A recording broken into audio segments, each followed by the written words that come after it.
Donc moi je suis Manon Gauduchot et je suis psychomotricienne depuis 2014. J'ai été formée à l'ISRP à Paris. Je m'appelle Marie Candalo, je suis psychomotricienne diplômée depuis 2019 de l'école de Bordeaux. J'exerce du coup depuis ce temps-là en libéral dans un cabinet pluridisciplinaire où je partage ma salle avec ma collègue.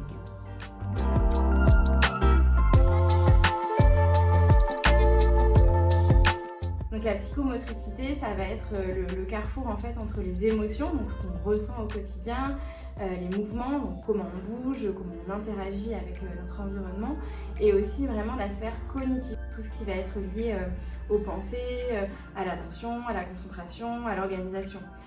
Le but, c'est vraiment que ces trois domaines-là soient en harmonie pour que la personne puisse profiter en fait de manière optimale de ses capacités et puis voilà, bien vivre dans son quotidien avec son environnement et sa relation aux autres.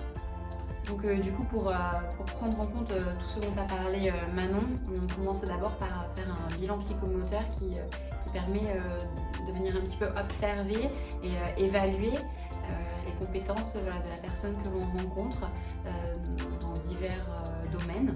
À la suite de ce bilan psychomoteur, on peut dégager des axes de travail, un projet thérapeutique. Et du coup, à la suite de ça, on essaye de trouver une médiation, une façon d'entrer en relation avec le patient, quelque chose qui lui convienne, pour pouvoir travailler les axes qu'il a besoin de renforcer.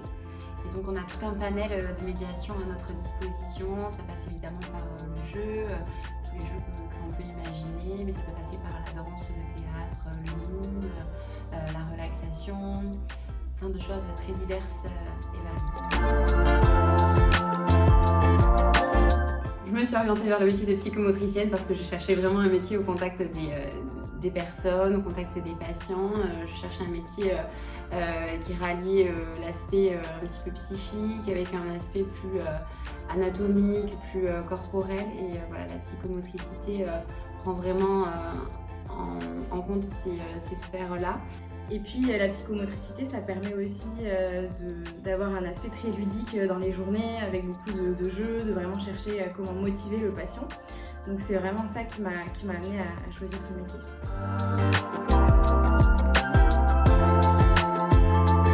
Il y a plusieurs choses qui sont très agréables dans ce métier. Déjà en étant en libéral, ça apporte vraiment une certaine liberté dans les projets qu'on veut mettre en place, d'emploi du temps, de médiation avec lesquelles on peut travailler, notamment par exemple le jeu, la relaxation. Moi c'est des deux choses que j'affectionne beaucoup et donc je me sens totalement libre de pouvoir travailler avec. Ça apporte aussi beaucoup de diversité en fait. Ici on reçoit des patients avec des profils très différents, des âges différents, des problématiques, des troubles. Voilà, très, très diversifié, donc ça c'est toujours très intéressant.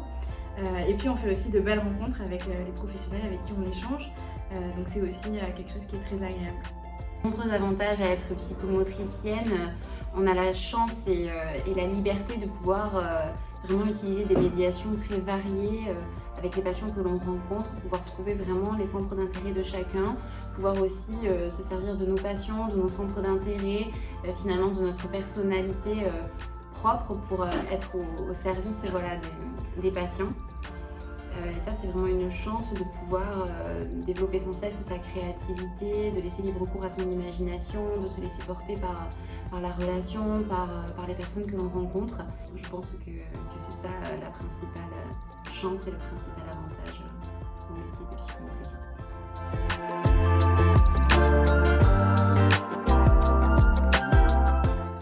La journée type au cabinet, elle va s'articuler en plusieurs temps. Donc il y a bien sûr l'accueil des patients, le temps de la séance avec souvent un rituel au début.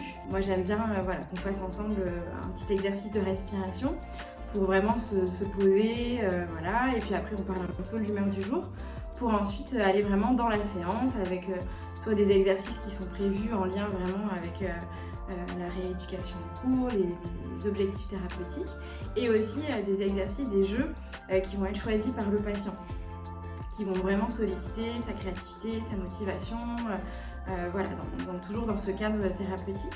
Important aussi dans nos journées, c'est pouvoir appeler les collaborateurs, toutes les personnes qui interviennent dans le suivi des patients que l'on rencontre, pouvoir vraiment avoir un travail pluridisciplinaire.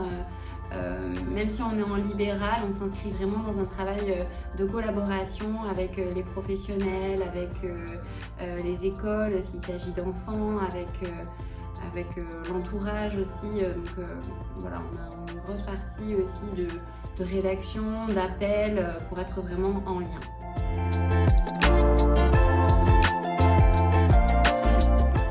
Ici au cabinet, ce qu'on aimerait bien voilà, pour la suite, c'est vraiment développer l'aspect groupe, l'aspect aussi prévention, avec pourquoi pas faire des groupes de relaxation pour les actifs voilà, du quartier qui aimeraient apprendre à se poser, pouvoir optimiser aussi leurs compétences. On va lancer aussi des ateliers de massage bébé.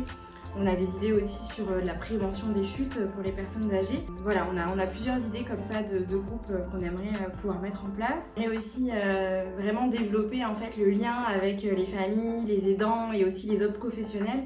Peut-être par le biais de soirées conférences, débats, voilà, vraiment pour créer des échanges et pour que ce soit un lieu vraiment de partage, pour qu'on puisse s'enrichir les uns les autres.